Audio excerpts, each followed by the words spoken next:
करीम अम्मा बाद क़ाल रसूलुल्लाह सल्लल्लाहु अलैहि वसल्लम मन साम यौमन फी सबीलिल्लाहि अज़्ज़ व जल्ल बाअदल्लाहु वजहहु मिन जहन्नम सबईना आमन। रसूलुल्लाह सल्लल्लाहु अलैहि वसल्लम ने फरमाया, एक दिन के रोजे की वजह से अल्लाह ताला 70 साल की मुसाफत तक उस बंदे को जहन्नम से दूर कर देते। एक दिन का रोजा रखा 70 साल की मुसाफत तक जहन्नम से दूर हो जाते। एक और हदीस में आता है, इन्न फिल जन्नति बाबन, बेशक जन्नत में एक दरवाजा है, युक़ालु लहु रय्यान, जिसका नाम रय्यान है। यदखुलु मिन्हु साइमून, उसमें से रोजेदार दाखिल होंगे, सिर्फ रोजेदार दाखिल होंगे। यौमल क़ियामत, क़ियामत वाले दिन, ला यदखुलु मिन्हु अहदुन गैरुहु फ़इज़ा दख़लू उग़लिक़ फ़लम यदख़ुल मिन्हु अहदुन फ़इज़ा दख़ल अहदुहुम मन दख़ल शरिब व मन शरिब लम यज़मअ अबदा। अल्लाह अकबर। जब रोजेदार इसमें से दाखिल हो जाएंगे ना, उस दरवाजे में से, तो उसको बंद कर दिया जाएगा और रोजेदार को ऐसा मशरूब पिलाया जाएगा कि जिसके पीने के बाद उसको कभी भी प्यास नहीं लगेगी। उस रोजेदार को कभी भी प्यास नहीं लगेगी। तो देखे किस कदर इनामात अल्लाह ने रखे। तो ये अब तक जो रोजे की फजीलतें और इनामात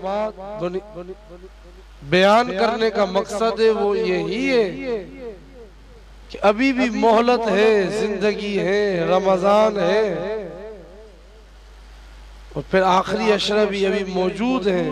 अल्लाह से मांग ले, अल्लाह से मनवा ले, सुस्ती छोड़ ले। क़ाल रसूलुल्लाह सल्लल्लाहु अलैहि वसल्लम ज़ाकिरुल्लाहि फ़ी रमज़ान मग़फ़ूरुन लहु व साइलुन ला यख़ीब। रमज़ान में अल्लाह के जिक्र करने वाले को बख्श दिया जाता है और इसमें सवाल करने वाला कभी भी नाकाम नहीं होता। जो इसमें मांग रहा है अल्लाह से, वो कभी भी नाकाम नहीं होता। तो ये वक्त है, मांगा जाए, क्योंकि जो रहमत के दरवाजे पहले दिन खोले जाते हैं ना, वो आखिरी रमजान तक उनको बंद नहीं किया जाता है। रहमतें बरस रही। और अभी जो हदीस हमने पढ़ी उसमें क्या फरमाया, अल्लाह से मांगने वाला नाकाम नहीं होता है। इसमें मग़फ़िरत का फैसला होता ही होता है। तो इस तरह अल्लाह से मांग लें कि हमारी पूरी जिंदगी में कभी भी कोई नमाज ना ज़ाया हो, कभी भी हमारी रोजाना की बुनियाद पे तिलावत ना खत्म हो, जिक्र अज़कार ना खत्म हो, अल्लाह से मांगना ना खत्म हो। क्योंकि नमाज की तो जो फजीलत है, ये भी एक मौजू साथ साथ चल रहा है।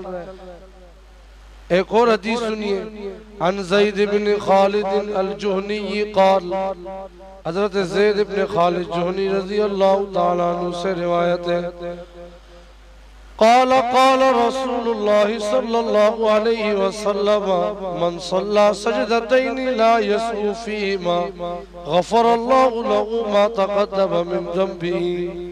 अल्लाह अकबर। ऐसी 2 रकात नमाज पढ़े, ऐसी 2 रकात जिसमें उसको गफलत बिल्कुल नहीं, तो अल्लाह ताला उस नमाज ही के सिले में उसके सारे साबका गुनाहों को माफ कर दे। तो देखें कितनी फजीलत है अगर नमाज का ही हमने पूरी जिंदगी एहतमाम किए रखा, नमाज का ही अगर हमने एहतमाम किए रखा तो कितनी फजीलत है। और अगर हमने उस नमाज को जमात के साथ पढ़ लिया फिर और बढ़ जाएगी फजीलत। मैंने भी शुरू में क्या दी, अब भी वक्त बाकी है, अपने आप को मनवा ले, मनवाने का वक्त। और असल में मनवाना यही खिलाएगा कि हम पूरी जिंदगी के नमाजी, अल्लाह से मांगने वाले, उसकी तरफ मुतवज्जे होने वाले बने। ये रमजान हमारा ऐसा गुजर गया, क्योंकि नमाज की जो अहमियत, फिर जमात की जो अहमियत है। अन अब्दुल्लाह इब्न मसऊद क़ाल लक़द रअयतुना वमा यतखल्लफु अनिस सलाति इल्ला मुनाफिकुन क़द उलिमा निफाक़ औ मरीज़ुन इन कान अल मरीज़ु लयमशी बैन रजुलैनि हत्ता यअतिय अस्सलाह। हज़रत अब्दुल्लाह इब्न मसऊद रज़ी अल्लाह ताला अन्हु से रिवायत है, वो फरमाते हैं हमने मुसलमानों को इस हाल में देखा है, वो जो सहाबा किराम के जमाना था कि जो नमाज होती थी तो जो बाजमात नमाज, उसमें शरीक ना होने वाला या तो कोई मुनाफिक होता था कि जिसकी मुनाफिकत छुपी हुई नहीं होती थी। आम तौर से लोगों को पता होता था कि ये क्या है, मुनाफिक है। या कोई मजीद बेचारा होता था कि जो बीमारी की वजह से मस्जिद में नहीं आ सकता था। वो कहते अक्सर ऐसा होता 2 आदमियों के सहारे से, बाज़ दफा ऐसा भी होता, इस हदीस में है 2 आदमियों के सहारे से लोग चल के आते और नमाज जमात में शरीक होते थे।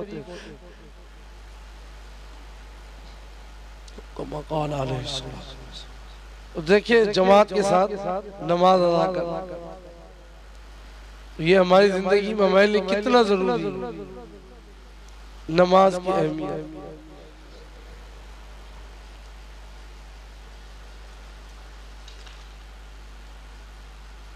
रोजाना की बुनियाद पे अगर हम फजर की नमाज के आदी बन जाए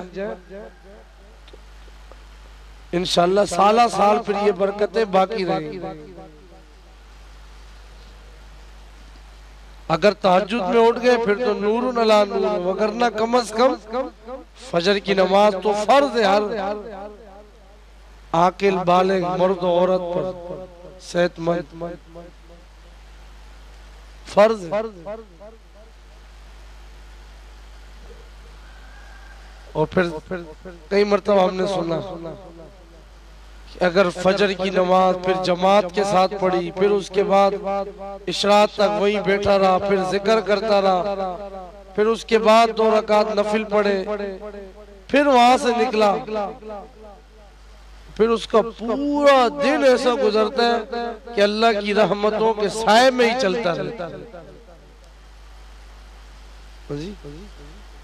बात फिर वही आ जाती है कि अल्लाह हम सब की हिफाजत फरमाए। हम तो रमजान में भी रात इस तरह गुजारते हैं कि 4 बजते तो हमें क्या है उसके बाद नींद घेर लेती, तो हमारी रमजान की फजर गायब हो गई। तो किस कदर अफसोस की बात, कहीं महरूमी की अलामत ना बने, कहीं ईमान से ही ना चले जाए। इसलिए सोचने की बात, सोचना चाहिए। अल्लाह ने वक्त दिया हुआ है, वो कहते हैं ना कि सेहत को गनीमत समझो बीमारी के आने से पहले, जवानी को गनीमत समझो बुढ़ापे के आने से पहले। जिंदगी को गनीमत समझो, मौत के आने से पहले। ये अब मौजूद है, ये वक्त है, अब मांग लो। तो अब हमारे पास सब कुछ है, रमजान चल रहा है, अपनी आदत बनाए ताकि अल्लाह हमें इस तरह का नमाजी बनाए कि हमारी कोई भी नमाज जमात से ना छूटे। रोजे के मसाइल के बारे में, अगर किसी ने कच्चे चावल चबा लिए, कच्चे चावल, तो उसका रोजा फासिद हो जाएगा, रोजा फासिद हो जाएगा। और इमाम मोहम्मद रहमतुल्लाह अलैह के नजदीक कज़ा और कफारा दोनों लाज़िम है। इसी तरह अगर किसी ने हुक्का पिया, हुक्का कर दे, उसका भी रोजा टूट जाएगा।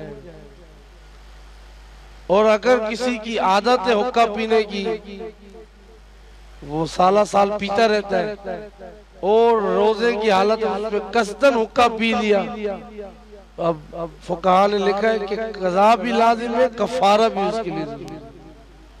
कज़ा भी लाजिम है, कफारा भी उसके लिए जरूरी है।